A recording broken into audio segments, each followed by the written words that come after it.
Proverbs chapter 12 verse 10 tells us that a righteous man has regard for the life of his animal, but even the compassion of the wicked is cruel. So you look at it, let's look at the wicked person first. The compassion of the wicked, even the compassion of the wicked is cruel. Even when that wicked person, has a glimpse of compassion, because it's not a compassionate person.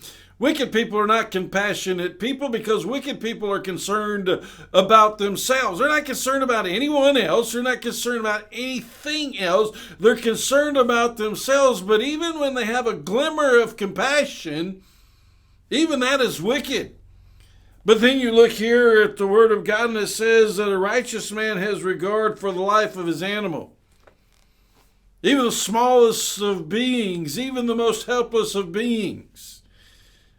That the righteous man has compassion for the animal. The righteous man is going to take care of his animal. The righteous man has regard for the animal. All the animal lovers out there in the world will love that. But we do need to have regard for all of the animals of the world. We need to have regard for all of the people of the world. And so we don't need to choose one over the other. We need to have compassion for everyone, and we need to have compassion for everything. But really, when you get to the root of this right here, what is this animal all about, and why is the Bible even talking about this animal? It's not talking about dog being man's best friend or anything like that. But back in the biblical days, what was the purpose of an animal? The purpose of an animal was to help provide, to help work. It was a tool. It was a tractor, if you will, in many ways.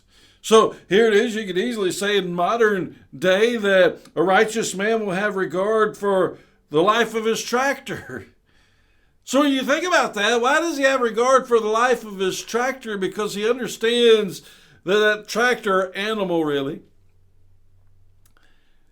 is what is there to help him and support him, and he understands that he can't make it on his own. He can't stand on his own. He will not be able to get the task done. He will not be able to fulfill his duties and his obligations. He will not be able to provide for his family apart from the blessing of this animal. So what he really sees right here is that this animal is a blessing from God. Yes, it is a part of my work, it is a part of what I do, but ultimately it's a blessing from God. And so since it's a blessing from God, I'm going to have regard for it. I'm going to take care of it. I'm going to value it. Because I recognize that it's a blessing. And apart from it, I would be helpless. But God has given to me all of my needs according to his riches and glory. And I'm going to have regard for every one of those needs because I realize where my blessings come from. They come from God.